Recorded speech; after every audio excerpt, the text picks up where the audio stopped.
بسم الله الرحمن الرحيم. السلام عليكم ورحمة الله وبركاته. وعنا ونكسن داوديال كسر دوادا برامج برامج قرنك وبرامج إنه كنت فعنا الدستور كشروع قوانين ومد وضع لقتي إنك أو أنت بدن كنت دلنا إن على بالمرن الدستور كاسي شروع ده ومد وضع لقتي ما أنت برامج كوحة ودفاعية قضب كلبية صدنات الدستور كزمالنا قضب كاسي أو كهاد لايا حرية الرأي دي بشدة قضب كاسي اللي بيصدنات فقرة دي سكوبادنا waxay oranaysaa muwaadin kasta waxa uu xaq u leeyahay inuu ra'yigiisa ku soo bandhigo qoraal hadal muuqaal suugaan ama qaab kale oo xeerka waafaqsan isla qodobkaasi 12aad ayaa faqradiisa saddexaad waxay dhigaysaa saxaafadda iyo warbaahinta kale waxay ka mid yihiin xoriyadka aasaasiga ee ra'yi dhiibashada waxayna leeyihiin madax banaanidooda iyadoo uu qodobkaasi si socdana waxa oranaya way ka reeban tahay talaabo kasta oo lagu caburinayo balse hadaba waxa dhacda marar fara badan in qodobkan laga talaabsado oo saxaafadda iyo dadka suugaanta ku cabira ra'yigooda caburin loo geysto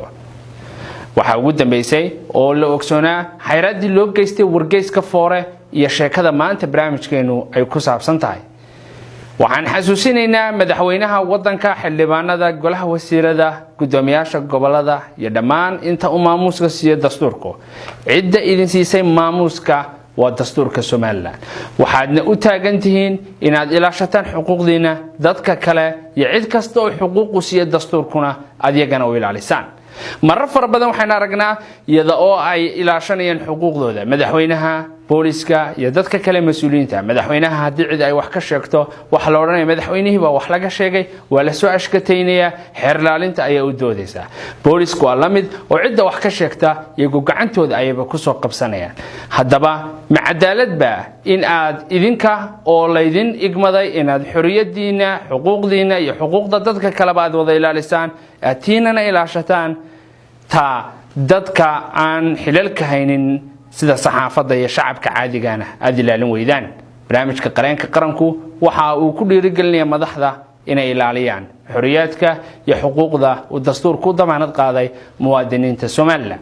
hadaba barnaamijku maanta waxa uu ku saabsan yahay sheekada wariye Cabdimaalik Muuse Coldoon oo in badan oo kamida bulshada Soomaalidu ay garanayso Cabdimaalik waa suxufi ka shaqeeya arrimaha samafalka iyo arrimaha bulshada waxa uu ku sugan yahay magaalada Burco 5 bilood ayuu ku maqnaa dawladda deegaanka Soomaalida Itoobiya isagoo sheegay inuu ka baxsaday caburin lagu sameeyay oo la doonayay in lagu xiro magaalada Burco hadda waxa uu ku soo noqday Burco 3 toddobaad ay ugu dambeeyeen si dhuumasho ayuu ku joogay magaalada Burco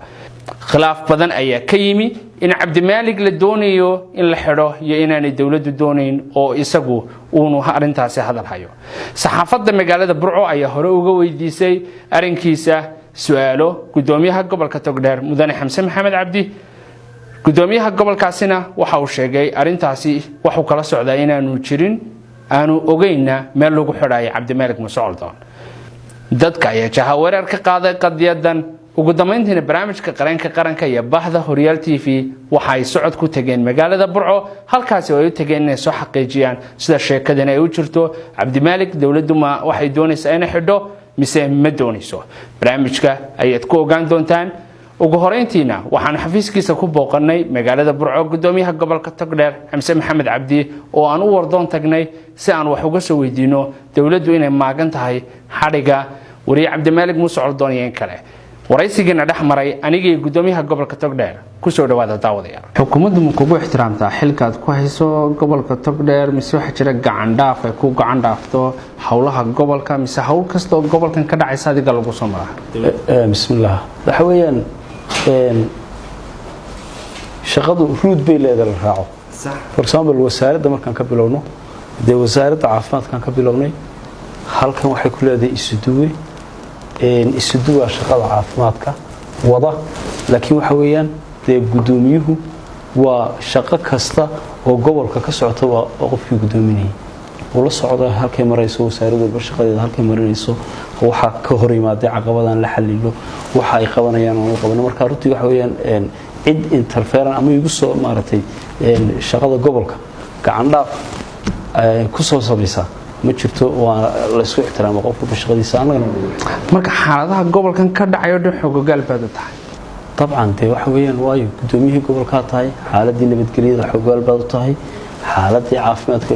xogaal baad u tahay xaaladii waxbarashada xogaal baad u tahay cidda ka warbixinaysa warbixin dhammaystiran oo 3 bilooda ayaa 3 bilood gudbinaa wasaaradda arrimaha gudaha iyo beeraha waxa jirtay nin suxufiyo gobolkan ku nool magaciisa Cabdimaalik Muuse Coldoon oo isagu sheegay in la xidhayo dawladdu inay xidho waxa ay xidhay askar baa la daba dhigay wax la damcay in la xidho ilaa macrad ay gaari ka kareysteen baa ninkii macradka la xidhay hawlgalo noocaas ah dhacay saxaafadda hore su'aal kaaga weydiisay waxa sheegtay inaanad xog u haynin hawshaasi Cabdimaalik Muuse Coldoon iyo cidda xidhaysay arinkiisa toona haddana ciidan gobolkan jooga oo adigu aad maamusho ayaa doonayay inay xidhaan marka way cidda xidhaysay Cabdimaalik niyo wallahi arinta Cabdimaalik big issue ma arkaba big issue uma arkade haduu dambi leeyahay oo qof dambi leeyahay ciidamada amaanka iyo booliiskii ay dambi kale dambi u leeyahayna waa qof dambi oo dambigiisa marka la soo qabto maxkamadda waxba laga caday hadaanu dambi lahayn waa la iska sideen dadkaas uu bilamidii maalin walba dad qofba ama tuhun loo qabtaa ama dambi uu galay loo qabtaa marka waxay waxde maartay big issue gobolkii ku soo kordhay oo maartay ilaa heerka maartay anuu markaa laakiin Cabdimaalik wuxuu kamid muwaadiniinta gobolkan Togdheer aad u gudoomiyaha u tahay miyaan haynin cadaalad helo haduu khalad leeyahayna la soo eedeeyo hadaan khalad lahayn xuridiisa ku noqdo wixii cadaalada waxa u jira maxkamadii ayaa wixii cadaalada maxkamadii iyo laamihii sharciga idinka marka doonay makiinad xidhaan maxaad ku eedeynaysan anaga miyad waliga maqashaani oo Cabdimaalik baan xidhaynaa laakiin waxa sheegtay in mas'uuliyadda gobolkan aad adigu haysid cid ku gacan dhaafi karta aanay jirin haddana ciidan kamid ciidankii gobolka Togdheer ba xidhaya waan sheegay anigu meel aan ku iclaamin aan ku Cabdimaalik waa la soo xidhaya maanaan arag runtiina ma jira laakiin ma jira ma jecel baan waqti inta ka badan أنت واحد كور رسنتي ما الله حري أيه أنت كور رسنتي هذا حركة كعري كورة ما الله حري أو محب قف بدلي ما مرة فرت مدين أدو إما كهدلو هالبوليس بقى كدونية عسكري بوليس كدونية ما واحد قوانا ساعة على الصبيح مساء وعوية واد سلدي ما تجي سمح اللي دونية والله البوليس كله هذا يسمع هذه أطلعان بقى إنه كسوء ذي أو وارن ستو oo waran maxkamad ku soo maartay kugu soo qabanayo in amar taliye saldhig uu kugu soo qabanayo in amar taliye qaybeed uu kugu soo qabanayo in amar barasaab uu kugu soo qabanayo in amar janan uu kugu soo qabanayo midna moogida xal lagu biliis ba ku doonayay koodhadi ma waad cararaysaa oo waxaad qabanaysaa adduunka dabadiisa koow ma facebookyada iyo saxaafadda ka waraysaa ka kacay waa lay doonayaa laba masaldhiga tagaysa waxa la maxaa dambiye lagu haysta choice ka adiga alade okay laakiin maxaad ku tuunsatay idinku markaan kala xiro laakiin waxa la Soomaalidu waxa tiraa fulaygu isaga geesiyo bari ninka fulaygi isaga geesiyo meel dagaal dhali uu ka socdo ayuu soo kacay oo cararaya marka qofku hadii aanu waxba isku ogeyn oo la police ba ku doonayay waa inuu saldhiga tagao markaas uu helaya sharcigi waxa lagu soo xiray ma sharciba ma sharci darra maxaa lagu soo xiray muxuu sameeyay maxaa loo doonay armaba su'aal la weydiinayba okay gudoomiyaha laakiin dad doonaysan xidhaan maxkamadii martaan inaad eedeysaan inaad waaran u soo jartaan aad sharciga dabaqdaan adigu imika miyaad ogtay Cabdimaalik in waaran inta loo soo jaray waarankii maxkamadda la doonayo lagu xidhay adiga mas'uuliyaddaas miyaad ogtay miyaad ogtay wataan ku weydiinaya hada eeg in waaran maxkamad loo soo jaray oo lagu soo xidhayo miyaad ogtay ciidad ku wargelisay laakiin wali ma jirto Soomaa inaad waaran u jartay inaad eedeysan toona waa suxufi waxaan ku laxda lafteeda ka xoglahay way laxda lafteeda ayaa ka xoglahay anu facebookiisa ayaan ku arkay soo Cabdimaalik leh waa lay doonaya marka miyaani mas'uuliyad ka saarnay waa muwaadin gobolkan ku noolay inaad ogaatid oo tilaahdid war ciidankaygu maxay ku xidhayaan haday xidhayaan sharci miyay haystaan miyay waaran u soo jareen maxaynu ku eedaynayna nidaam la mariyo miyaanahay mas'uuliyadii ku yaalay lama gaarin badi laakiin imika isagu xaalad baqasho ku jira uu dhuumanaya muxuu la baqanaya waa dhuumanaya waa la xidhaya muxuu la baqanaya wuxuu la baqanaya sheeg wuxuu la baqanay ee uu geystay in la xidho xuridiisa laga qaado ka baqaya adigu biqimaysid muxuu ahaa xudayfina biqi maayo tirikana biqi maayo waxa horta ma maqlaysaa biqimaysid haddii sal lagu yiraahdo askari baa ku doonaya waxa la Soomaalidu waxay ku maamulada baroortu orgiga way ka weyn tahay baroortu maxaad u sibir saarsan maxaad u malaynaysaa waa rumor waa waxda iska rumarun ah nin xiran oo imka station ku jira meed garanaysa nin xoriyadiisa lumiyay oo dhuumanaya oo xabsi ka carrayaan arkayna wuxuu sameeyay Cabdimaaliga waxa tiraahdaa war Cabdimaaligu waxaan booliisku kugu doonayo isagu ma garanayo ma qof aan garanaynin waxa loo doonaya maba baxsada laga yiri qof waxa loo doonayay waxa uu loo rabay booliisku u rabo aan ogeyn oo baxsada oo saxaafadoo dhan isku soo kiciya oo aday leeyahay meel walba soo kiciya oo odayaal soo kiciya oo haddana wax lay doonayo ma garanayo waxaas oo kicina gudoomiye haddaad ogtahay oo odayaal kiciyay oo saxaafadda kiciyay oo ummadii kiciyay oo dadkii oo dhan arinkii xogaal ku yihiin meel mas'uuliyad ka saarnayn in ninkii aad ummadii u sheegtid hadduu dambiile yahay oo eedaas suxufigan u galeen eedaa uu ku eedeysan yahay oo ninkaas uu dambiile marka lagu haysto haddii aanu eed aydan u hayna inaad tiraahdaa war xor baa tahay agaasimo guud waxaan jeclaan lahaa intaasoo waqtiga qof aan suspend ahayn oo aan xidhnayn oo station ku mid kamida muwaadiniinta gudoomiyaha u tahay oo xoriyadiisii lumiyay oo dhuumasho ku jira oo xaalad cabsiyeed ku jira ay gudoomiye su'aal ka weydiinaya sida uu ku heli lahaa xuquuqdiisa xoriyadiisa xorriyada qofka marka la qofka xorriyadii waa laga qaado waa markuu station ku jiro ilaa iyo hadda muwaadin la yiraahdo Cabdimaalig Muuse Coldoon oo station ku jira ama jeel ku jira oo xorriyadii laga qaadan karanay hadduu banaanka soo baxo ma xiraysaa miyay meeshaba taalaabade meeshaba ma taalaabade su'aashaas hadduu banaanka u soo baxo miyaa la xidhaya miya meeshaba taalaaba way taalaaba wuxuu la baqanaya la dhuumanaya Soomaa waxaan maanta marti kaaga wax kaliya marti kaaga inaad ii sheegto waxa Cabdimaalig sameeyay Cabdimaalig Muuse Coldoon aniga suxufiyiin kale iyo shacbiga uu warama waxay ogsoon yihiin inuu yahay suxufi inta badan dhinaca samafalka ka shaqeeya wax dambiye uu geystay cid ogsoon ma jirto anigu ma ogsooni shacabku ma ogsoona idinka ayaa dawladdiya mar horena waad xidheen iminka haddii idinku aad eed haysaan meen hayn bulshada inaad soo bandhigtaan tirahaan ninkaas waa dambiile eedaasan ku haysan ma cid wax bandhigtaan ma aha cid dambiyada bandhigtaa waa cadaalad weeye oo maxkamada weeye ma aha barasaabkana ma aha wasiirka arrimaha gudaha ma aha cid kalena ma aha cid dambiyada bandhigta ee tiraahda hebel waa dambiilo dambiga caynka qodobka inta ayuu ku eedeysan weeyaan ama ha ku hesho ama ha ku waayaan laakiin waxaan u arkaa arinta Cabdimaalig heedade layligu biyaha kashiisa ku jira ayuu ka didaa waxa leeyahay dawladda dhexe doonayso barasaabka waa ka sheesaayo arrimaha gobolka waa ka sheesaayo dawladda dhexe halkan ninka ka xiranaysa taabalka waraya aniga deebka barasaabaan intii iga khusayso baad iga ka jawaabayay dawladda dhexe aniga halkan wakiil uga aho heedade maxay tahay wasiir arrimaha gudaha la soo hadlay Cabdimaalig soo xid ma jiradii aminka ba ku sheegay Cabdimaalig dawladdu ma doonayso in kan xidhmay dawladdu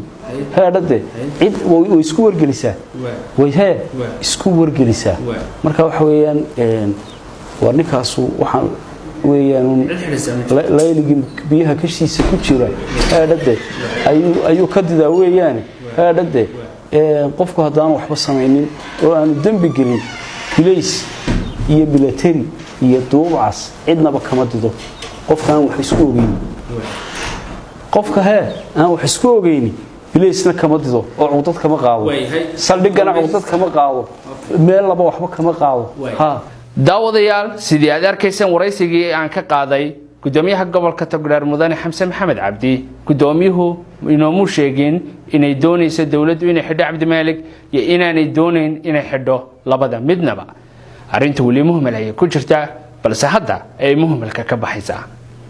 markii gudoomiyaha aan warcad ka soo weynay waxaanu ku booqanay xafiiska uu ku leeyahay magaalada Burco taliyaha qaybta booliska ee gobolka Togdheer gaashaanle sare Axmed Cali Shabeel kaasi oo isagu inoo sheegi doona sheekada Cabdimaalig iyo dawladdu halka ay xaqiiqadeedu tahay ku soo dhawaada waraysigiina dhaxmaray aniga iyo taliyaha qaybta booliska ee gobolka Togdheer gaashaanle sare Axmed Cali Shabeel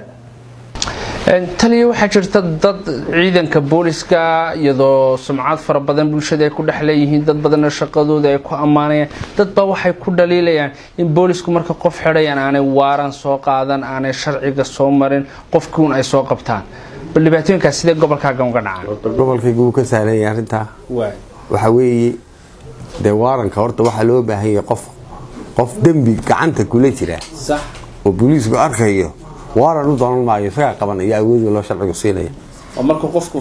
faraha dembiga kula jiro wixii u baahan in waaran loo soo gasto maxkamaddu waaran usoo goysana runtii dariiqeeda sida wanaagsan baa nagu maraa waaran baa nagu soo qaadanaa markaasaa lasoo qabtaa iminka waraaqda aan garaacay waxa weeye waa waaran maxkamadeed hargeysaa laga soo diray gobolka gudoomiyaha maxkamadda gobolkaa la soo mariyey isna wuu soo sameeyey wuxuu yidhi soo qabta ninkaa sidii baanu kusoo qabanay iminkaan hargeysa u diraya waan garta iminka cabdimaalig muuse coldoon oo kale lahaa isaga waa la xidhayaa ma waaran baa loo hayaa in lagu xidhaya waan u haynaa waaran haa weliba in badan yaale oo laleeyahay isagay kolba meel tegayo markaa waxa weeye maxaa lagu eedeynayaa yaa soo eedeysay waaran baa loo haynaa waa ogtihiin cabdimaalig waxyaalo badan ayuu galay mar Itoobiya tagayaa mar Soomaaliya tagayaa mar Soomaaliland buu imanaya wuxuu doonana uu ku hadlay oo miyaanu madax banaaniisa beediisa taliye ma madax banaaniisa uu leeyahay oo dimaashu doona u tagi kara laakiin daynaga Soomaaliya maanta wax laga dhaxaya ma jiraan ha ku eekaada Soomaaliya haduu tagaday laakiin soo wariyay ma wariyaasha inta badan gobolka kala duwan kama soo waramaan waxaan ku ilaahay anigu horta wariyo ma haystaba haye Soomaal garan marka waxa weeye صدمي على قاعد سوى فيلمه والله ما أبي أعرفها لكن هو اللي مشد وقت إنه وريه عبد الملك مساعد الحليم هذا لكن ده وحيالك بحسن شرعية حقيقي إنه كوهر الجبهة ما كي إيدينا يا الدولة ده إيدينا حرر أنت إيدينا ما لحظة سنة أي محكمة دعير سواء لأن بيوصل بيدوار محكمة ما كان قبل كان 100 تقدر بسبب محكمة السر سمعنا محكمة ده كل محكمة السر أما محكمة الجوال كه بيسأل له يسوق بيوار سواء ودنا لا دي هنا طلع بعيد كان الدعوية يعني ما نتعب وانقرتها يا markaas oo qabashadiina waa dhuumanaya wala la yimka bacuu ku jira bal si waan haduu iska yimaado deeno yimaado la dooniyo oo arkaya no problem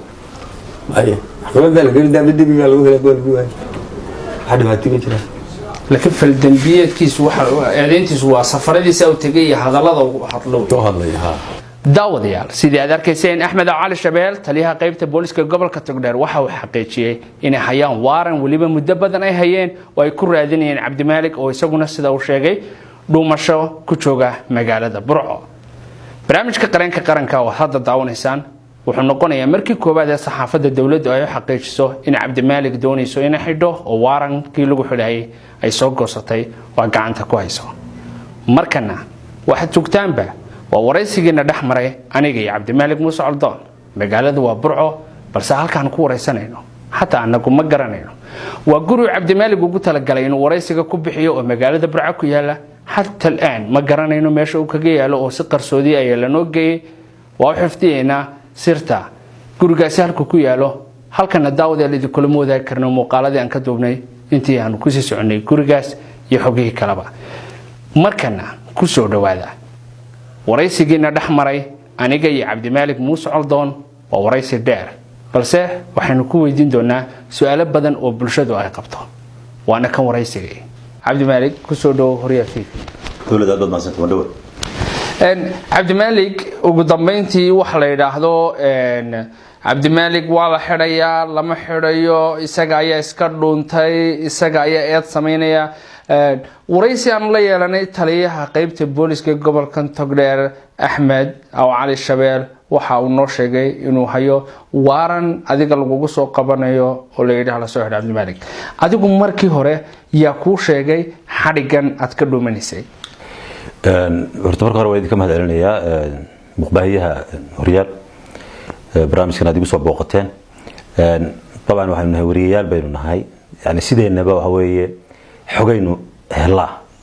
marka waxa ay noqotay xog kamid ah xogaha aan helayo ay soo gaariyeen ayaan ku helay deeni reer Burcana waan ahay dad badan oo reer Burcaan waan ku xidhanahay oo meel kasta jooga kuwaas ay igu soo wargeliyeen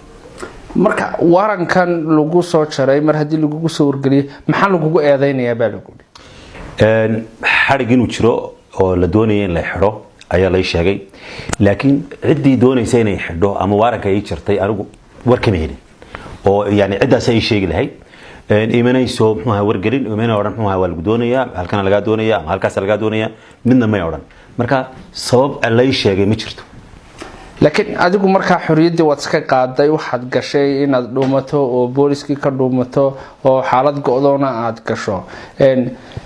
bal ka waran xaaladaasiyada waxaan anigu muxuu ahaa booliska iyo maxkamadda iyo cid kasta oo yani aniga muxuu ahaa dacwadii qabta waxaan aan diyaar u ahay inaan muxuu ahaa ka jidbaxo bani aadan baan wala laga caban karaa laakiin wadadii sharciga ahayd ha la soo maro wadadii saxda ahayd ha la soo maro ha la isu sheego يعني ما jirto sabab يعني qofka muxuu ahaa loo qabto iyadoo aan waxba loo sheegin oo aan muxuu ahaa lagu wargelin wala iska dacwo muxuu ahaa dadku waxa weeye way kala dacwoon karaan marka waxaan taaganahay anigu diyaar baan u ahay cid waxa iga tirsanaysa laakiin hal ay sheego maxaa laga tirsanay waayahay waxa dariiqa sharciga la soo maro hadda wuxuu noo sheegay taliyuhu dariiqii sharciga soo maray oo waaran uu ku soo jaray adiga lagu qabanayo meenahay marka inaad saldhig iskayso oo waarankeed ka jawaabto tidaahdee soo leema soo sheegin waaranka adaa lagu sheegay ninkii arrinku khuseeyayna looma sheegin aniga waxa weeye taliyuhu uu helaya warkayga maxkamadu uu helaysa warkayga meeshan joogo wala soo gaarsiin kara warka laakiin xakay kugu soo gudbiyaan waxaan ogeynay iminka in bariyahan dambe aad dhuumasho ku jirto waxa weeye xafiiskayga weerareen ay albaabka ka jabsadeen ay qalabka ka qaateen iyo gaarigayga ay muxuu ahaa ay weerarayeen waxa weeye sida ay ii helaan xafiiskayga maadaama ay garteen inay soo weeraraan oo qalabka qaataan anigana way awoodi karayeen cidda aan muxuu ahaa xiriir leeyahay ehla inay soo gaarsiiyaan saas dadkan lagu gaarsiiyay dacwadda khasab ma qofkii la helo xitaa si uu baa lagu gaarsiiyaa laakiin waxay dacweynayaan qalabka ma haso ma adiga ku dacweynay in adiga waranka kula helaan qalabkana maxay u qaateen meesha imanaysa haday aniga ay dacweynayaan gaariga way la wareegeen mar bay la wareegeen in kastoo ay soo celiyeen mar dambe oo markan tagay ay soo celiyeen qalabka way qaateen hadana way soo celiyeen xafiiska way jabsadeen hadana dib bay u rakibeen marka waxa weeye marka qalabka la dagaalamay miisaan ay doonay hadda sida barnaamijkayga xogta uu ku sidaabo waxa weeye waarankii waa la keenay waa noo sheegay taliyihii waa ku eedeynaysa dawladdu diyaar ma u tahay inaad waarankooda ka joogto anigu mar kastaba waxa weeye diyaar baan anigu mar kastaba diyaar baan anigu ma leeyahay muxuu ahaa lama qaban karo anigu ma leeyahay muxuu ahaa lama dacweyn karo laakiin waxa weeye yani cadaalad baan doonaynaa wada sharciyana waan doonaynaa waa intaas ببساطه شديده عبد الملك maxaa tuunsantahay in dawladdu ay kugu eedeynayso dawladdu waxay doonaysaa inay caburiso dadka waxay doonaysaa in la helo cod kaliya oo yani ku hadla sida telefishinka ay gacanta ku hayso SLN TV inay dhammaan warbaahinta oo dhan u hadasho ma doonayso inay maqasho aragtida kale waxay doonaysaa inay dadka bajiso si ay inta kalena u baqdaan ay qaar 10 uga dhigto ay sikada in kalena 10 ay ku qaataan waxay doonaysaa inaan la hadal waxay doonaysaa in wada qura la maro waxay doonaysaa in hal hees la qaado inaguna waynu kala duwanahay waynu kala aragti duwanahay dalkana waynu wada leenahay waxa weeye waxbaynu isku diidi karnaa waxbaynu wada ogolaan karnaa waxaanu nahay warbaahin xora dawladdu ha ogolaato الرأي الآخر أما أركتيدا كله وين تاسون وحوي دولته أرنكا أنا سلايا هي وحوي حركة سحرير اللي هي وحوي وحنا نقريه وحنا نتبنيه بالك لكم التبيه وحوي فيسبوك جاي محقوقة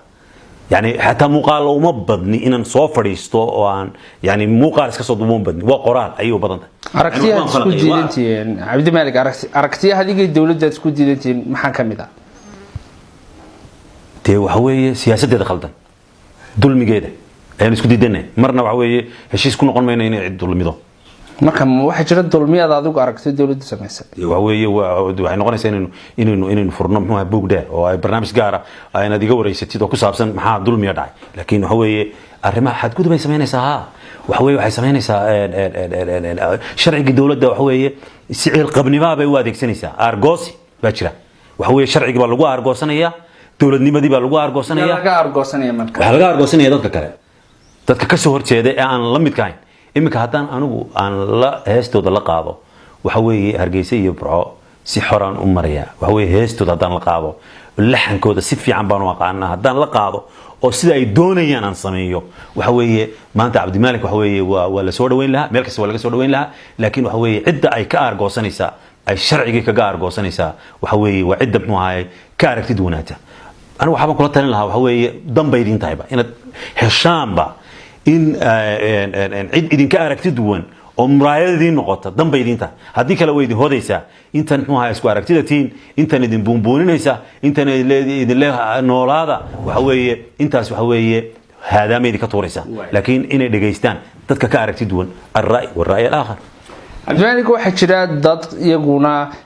adiga qudhaada ku dhalisan waxay leeyihiin dadkaasi cabdimaalik uma cadaalad samaynayo marka laga hadlayo maamulada ka jira dowladaha Soomaalida sida Soomaaliya Somaliland dowlad deegaanka Soomaalida Ethiopia oo marka Soomaaliya la joogo madaxweyne Farmaajo waxa uu aqoonsatay madaxweyne wanaagsan inuu yahay bay leeyihiin madaxweynaha dowlad deegaanka waad ma hadinaysaa markaad madaxweyne Muuse Biixi soo hadal qaadisidna waxaad oranaysaa taliska Muuse marka taasi miyaanay noqonay hadii ay jirto cadaalad darro qudhaad sameynaysid horta anigu meeshaan ku noolahay oo ah Somaliland يعني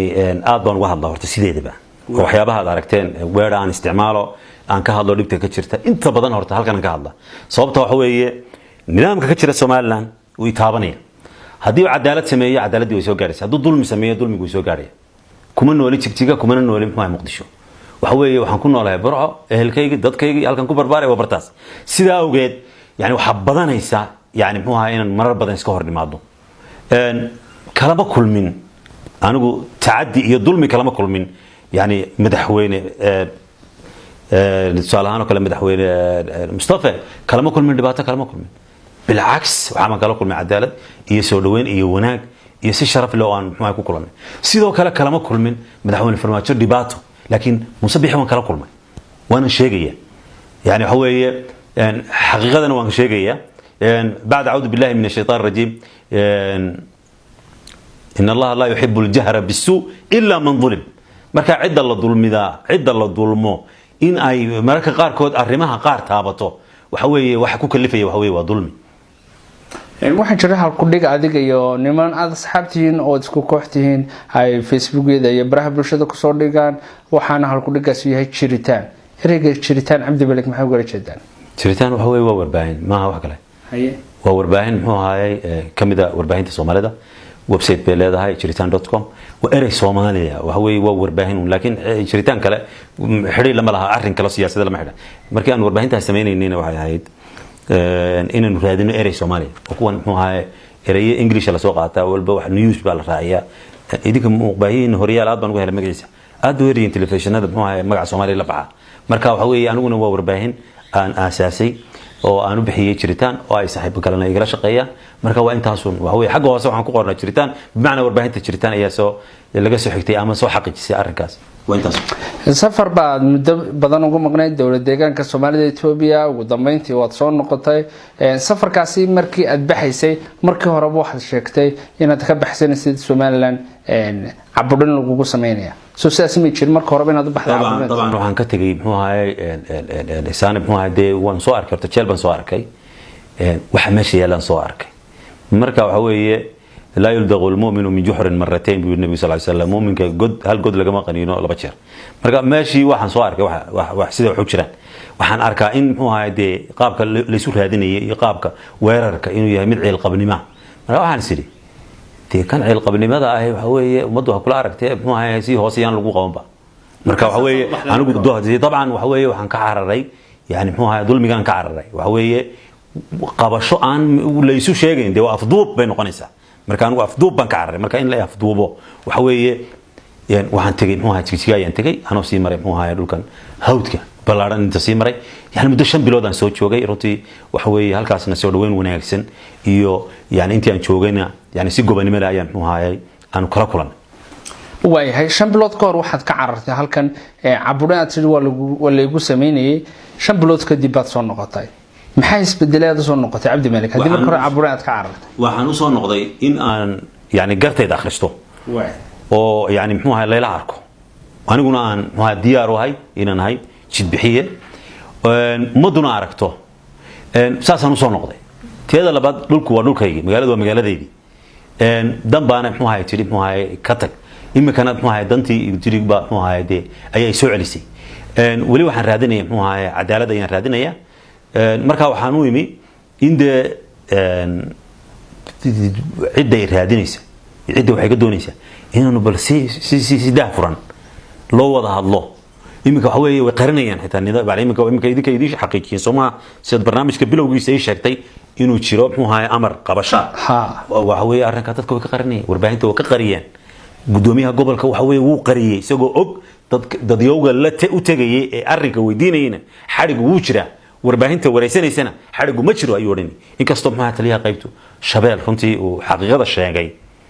waan xaqiiqada runtii uga mahad celinayo inkastoo diyaar u yahay inay soo qabto laakiin xaqiiqada uu sheegay inuu qabasho jirto waan mahad celinaya marka waxa weeye in si daahfuran imika waa cadaysteen qabasho bal qabashada dadaan ku weydiinaya maxay doonayaan inay ugu qabtaan ma weydiisin sababta ay doonayaan inay ugu qabtaan anigu wataan doonayeen inaan ogaado sababaha waxay sheegayaan in lagu qabanayo dhibsasho ay dhibsadeen hadaladii aad soo qoraysay Facebooka iyo safaradeed ku tegaysay waliba dhinaca Soomaaliya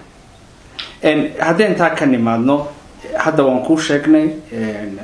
nimanka waaranka waa hayaan inay ku xidhaan oo sharciga isla martaan oo maxkamadda isla martaan ay doonayaan adiguna waxaad dalka ugu soo noqotay inaad la garnaqsatid mar kale iyadoo mar horena aan ku weydiiyay haddaan kugu celiyo diyaar ma u tahayba imika inaad adigu saldhigiskaysid oo wixii ku ashkateynaya aad halkaasi maxkamadda isla tagtaan oo isla garnaqsataan oo Somaliland iyo dunidoo dhan idin la ogaato waxa dawladdu ka rabto anigu waxaan diyaar u ahay inaan sharciga isula tagno laakiin diyaar uma yahay in la yaqtuubo simple waxa weeye anigu waxaan doonayaa sharci baan doonayaa cadaalad baan doonayaa wadadii la soo marayay qaabkadu doonaysaa wadaday ahayd in la soo maro laakiin qaabkan ay wax u wadaan ee ah inay qariyaan qabashada anigu ma garanayo hub ma sito nin qalin ma sitaa okay yani مثلا kale hadii qofku dambi marka gacanta kula jiro qabashadu khasab ay noqonaysaa waxyaabaha loo qabto qofka laakiin waxay ka cabanayaan qoraal ka caban maayaan xabado iyo dhiig la daadiyay maxaa sababaya inay qarsadaan maxaa sababaya imika waxa haddaan idinka warrama markii ay weerareen xafiiskayga 18 bishii 2018 waxa weeye goobjoogayaashii halka joogay waxay ka warrameen in yani ciidan sekada dambe sekada hore ay xireen xafiiskiina jabsadeen aaga waxa weeye qoryana ay saawsteen qoryaha ay keebka haysteen anu ma garanay la dagaalamaya qaabkaas oo kale waxa weeye wax noqonaysa nidaamka cisaabaadka nidaamka burcadnimada ay noqonaysa qaabkii dawladnimadu way ka tagaysaa anigu waxa leeyahay war sharci ay muxuu ahay caadi aynu marno madaxweynaha hadda jooga Soomaaliland Musabiixi iyo wasiirkiisa muxuu ahay gaadiidka محمد أبو بكر بوهان عبد الله أبو بكر وحوي مدحوينه حلقي وقدوميه حسب الكلمية وحد عضي إن وسير كان لصور الرجوليس حلقي وسير كاسي وها قرب كي حسب الكلمية تاجره مسبيه قربنا مدحوين السيناء تاجره وأطيل لك على شبي وسير كا عبد الله أبو بكر يقرأ لهذا ده مجلس الغبر لبعض وسير كاس ولا صور الري حتى بين بلقى سميه هو بلقى له آخر كبين نقطة يعني الروايات بين نقطه واستدفاعيه marka waxa weeye waxa aad u diidana yani gudoomiye xisbiga waaga ahna madaxweynaha Soomaaliland hadda Musabiixi in qof gurigiisa lagu soo weeraro xitaa wuxuu dhaafay arrinka diidmo uu dhaafay wuxuu qofku xaq buu leeyahay hadii gurigiisa muxuu ahay qaabka loo soo weeraro marka waxay wadaan nidaamka noocaas oo kale ayuu isagii wada nidaamkiisii baa wada marka waxa weeye isma qabanayso taladii madaxweynaha xilliga adigu diyaar muuteynad qaadato istifaacadinka anigu waxa weeye haddaan doonayo inaan qori qaato bari horan qaadan lahaa haddaan doonayo inaan qori qaato bari horan qaadan lahaa anigu waxa weeye waxaan maray jidka qalinka waxa weeye xilligan aynu joognaa xilligii qoriga maaha aynu muxuu ahay aynu Soomaaliland ku hagaajino wax kaga bedelo wax ku tilmaamno qalin samafalaad tahay suxufinta badan arrimaha bulshada ka shaqeeya tahay Somaliland iyo Soomaaliya oo meel kasta Soomaaliya joogto qoraal waad ka samaysaa siyaasadooda oo dhun dalosha dad fara badan baa Soomaaliland wax ka qora waxay beegsashada gaarka ee dawladaha kala dambeeyay Soomaaliland adiga ku beegsaneen sababta dawladda Muusoon ma aha dawladii hore ee madaxweyne Axmed Siilaan hore ku xidha waxa weeye horta warbaahintu magaca bay ka siman tahay laakiin talaabada qaadaysa way kala duwan yihiin waxa weeye waxa kale oo jira warbaahinta imika joogta waxay soo gudbiyaan wararka xayeysiiska runta markaynu ka hadalno yani madaxtooyada looga yeedhaya wasiir baa u yeedhaya xaflad baa loogu yeedhaya dugsi baa u yeedhaya jaamacad baa u yeedhaysa shir qola shir jarayd qabanaysa waa gudbiyayaal waa aalad lagu shubanaya waa gudbinayaan laakiin kuwan maxay ku khaldanayeen maxay ku saxsanaayeen ma yiraahdaan inta aan runtii aan anigu wadada aan qaaday aan go'aansaday waxaan war heerde warka una soo gudbinay ummadda muxuu ahaa ra'yi yeelo marka waxa weeye qaybtii maaha warbaahin qura oo laakiin ra'yi baan muxuu ahaa le aragtidan ku darsadaa waxa kale oo jira arrimo badan oo muxuu ahaa waa booliska cidi kama hadasho xadgudubyada booliska ay geystaan cidi kama hadasho muwaadiniin baa la dhiibay cidi kama hadasho يعني محوها وحوي خلادات كأي سميان اللي كما هذا شو وحوي أرمها بوليس كانوا وحوي وكهذا مواطنين إما كمواطن يعني غير قبيلية أي هرجيس محوها لقاه في دبي لبضة كوني أفريت طبقي وحنا اللودي بتشبوتي تذكر دي بوي نولي وين شوغان لبضة كوني أفريت طبقي وأنا رنتي أرنك فلك النوع عاصوك لو حوي يعني إن الولا حساب تموي تذكر إن لا حساب تمو يعني إن أي محوها تذكر إن شوغر هسه ملان وربحنا نقطة مدح رقمنا نقطة علماء نقطة موادين نقطة إن إسكو قتلان كأمس كاركا كأمسين مركا وحوي وحيابها أنا قال لي جو بيكسنا يو حكمي كل رنانت أرمها فلالك النوع عاص الظلمية اللي جليو تهذا اللبات شيل بنسوا أركي ضد كل بات يسمى بنسوا أركي شيلك وأنا قل لبات كوني تطبيق تمام قال ضد معاي كم مدافعي ويورميني مدافعين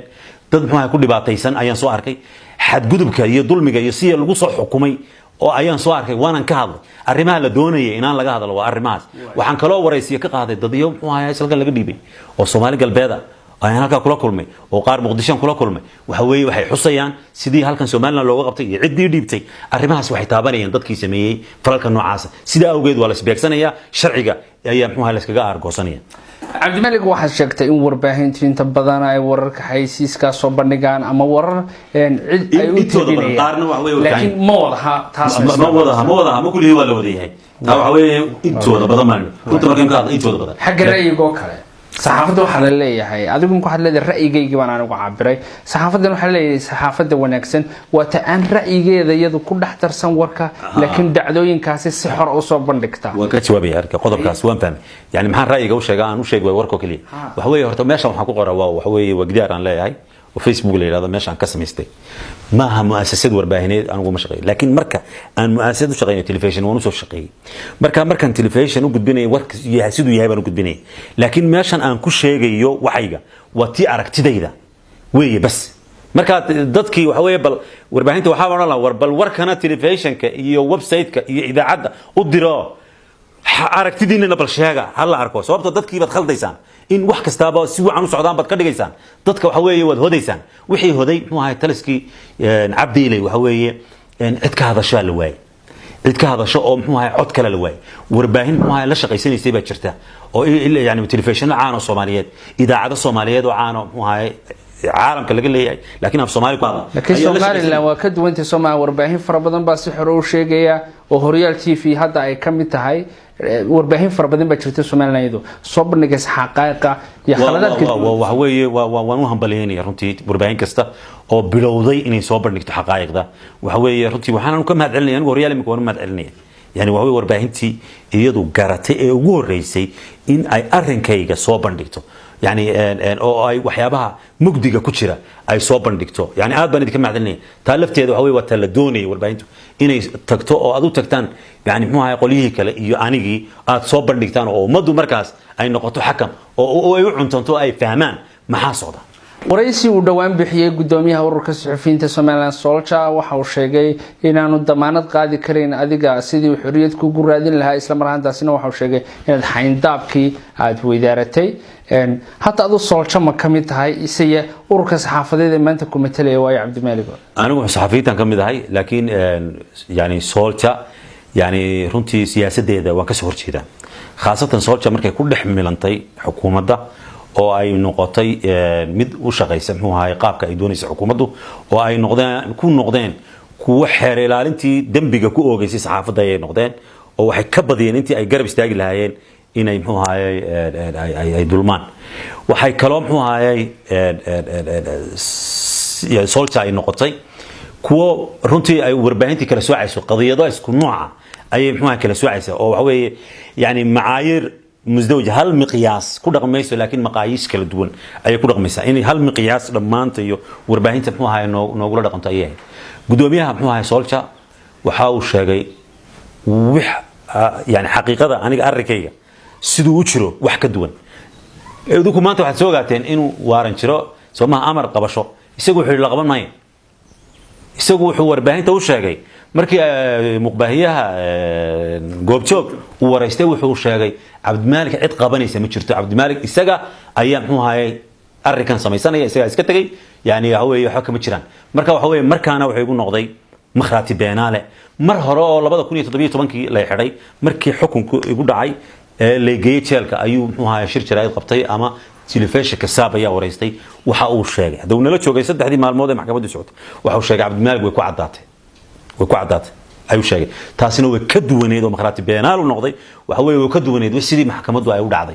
وحاول من مركز تبع وحاول يعني مدعية أو ورا أنشين أنا جاي شيء جاي أنا وهرنتي هرانا ونش شيء وحيلة كمان بهني إنه جرب يسيء كمان بهني لكن إنه يعني مو هاي يهفره أو يعني سيدا إنه يهفريه ولا عبد الملك لما قبنيه inuu yahafro runtii kama ogolaanay midinta lag bad Cabdimaalik iminka burca ku sugan tahay oo aad dhuumasho ku joogtaa waxa weeye burca waxaan joogay iminka ilaa bishii saddexaad kowdeedii si rasmi ah waan u joogay waxaan u maleynayaa bishii 28 ayaan maxaa soo galay magaaladeedii waan joogaa yani alxamdulillah waxa weeye waa magaalo aan jecelahay oo aan doonay inaan sii joogo biidna alkarim qaabkad ugu noosheynka waxaan ku noolahay magaalada waan dhex maraa waxa weeye waan seexdaa waan soo toosaa guriyaan seexdaa waxa weeye waan cunteeyaa asxaabteyda waxa weeye waan la xiriiraa yani waxa weeye noloshayda runtii waxa weeye yani ciriiri weyn oo muxuu ahaa jira ma jira laakiin waan jecelahay in arrinku inuu bayaan waxaan u adkaysanaya in arrinka uu cadaado waxaas waxaan u sameeynaya inuu arrinku cadaado leena waan awoodi karaa inaan meel badan ku noolaa dad badan asxaab badan waxay iyo dad badan ay soo bandhigeen waxay yiraahdeen war meeshan iska tag dad badan waxay yiraahdeen maxaa kugu soo celiyay meeshan ka bax laakiin waxaan go'aansaday inaan xaqiiqada waajiho oo ay muxuu ahaayay ay soo wada baxaan yani muxuu ahaayay iminkana waa soo wada baxeeno yani waxaan ciyaaraynaa shatranj jasban ciyaaraynaa ana guuray waxaan u soo guuray ogaan baan u soo guuray sidan maanta aad u soo wareysteen in soo wada baxaan ayaan doonaya weli muxuu ahaayay justi way socotaa natiijadeeda hadii ku qanciyay hadhow ka waran bay natiijadeeda waxa weeye waan ku qanacsanahay sababtoo haddaan daalim ahay ma soo noqdeen haddaan wax isku ogahay ma soo noqdeen waxaan dareemayaa yani muxuu ahaayay inuu jiro muxuu ahaayay ka badbadin xagooda bibasaato nimankaas wax kale maaha colaad gaar oo shakhsiyan isu hayna ma jirto nimankaas waxay doonayaan inaan cid hadal bay doonayaan laakiin waxa u dana inay cid hadasho ugu dambeyntii Cabdimaalik Muuse Coldoon inagoo gabagabadii waraysigeena marayna dadka ku taageera iyo shucuubta ku daawanaysa waa maxay fariintaad maanta u diraysaa Cabdimaalik insha Allah waxa weeye budaynu kala maqnayn oo soo noqonaya biidinillah karim insha Allah Cabdimaalik waxa weeye barnaamijyo hore waday oo sii wadi doona insha Allah Cabdimaalik insha Allah waxa weeye inuu xaqiiqada sheego ka tanaasuli maayo biidinillah karim waxa jira yani waxyaabo badan oo si khalada kala maqnaansho inuu kala maqnayn يعني محوها دad badan ee fursado helaan inay idin sheekeeyaan laakiin waxa weeye wax badan oo la idinku shubayn idinka shubi doona insha Allah waxa weeye maynu wada sheekaysan waxa weeye waynu wada sheekaysan doona fursado muddo dheer muuqaal ama barnaamij toos oo Facebook soo gali jiray ma hadal marka waxa weeye waxa waynu isu soo soconnaa waxa weeye ma adiqa al-aisha lawla fusxatu al-amali buu yiri ninkii gabyaaga nolosha maxaa ka ciriirisan hadii aanay jirin ballaarka rajadu يعني رجع كنولك نولش بلارينيسا لكن نولش ما أضيق العيش نولش عليري بين نقوليسا مركب واحد شرتي رجع أيام كنول هاي رنتي وحوي وناك بن أيام دوني يعني وحوي حتى سومالا وناك بن دوني هذا حمال دوني يعني مو أنك أمس لا واحد داعي ظلمي قداعي يردن وحنا صاحب الله قوة ظلمي كسبيه قوة مو هاي سيدا يدونا كيالي دكتة يسلك يشيلش شعب كتيدون كيالي أيام لا صاحب الله وحوي أمس كاسنا وحوي ونكون شيناي لكن وحوي وناجا عن لرب ضدك رير سومالا iyo Soomaaliland guud ahaan ayaa sababaysa in nafteeda muxuu ahay markastaba aan anis u bandhigo aad iyo aad baad u mahadsan tahay daawadayaalkaasina wuxuu ahaa suxufiga weyn ee caanka Cabdimaalik Sheekh Muuse Coldoon intaas ayaan daawadayaal ku soo gabagabaynaa barnaamijkii qareenka qaranka oo toddobaadkan aan kaga hadlaynay suxufi Cabdimaalik Muuse Coldoon oo dawladdu ay maagan tahay inay xabsiga u taabto inta aan ku kulmi doono barnaamijka xiga aniga iyo baxdii igala qayb gashay waxay idinka ka tageynaa sidaasi amaana Allah wassalaamu calaykum wa rahmatullaahi wa barakaatuh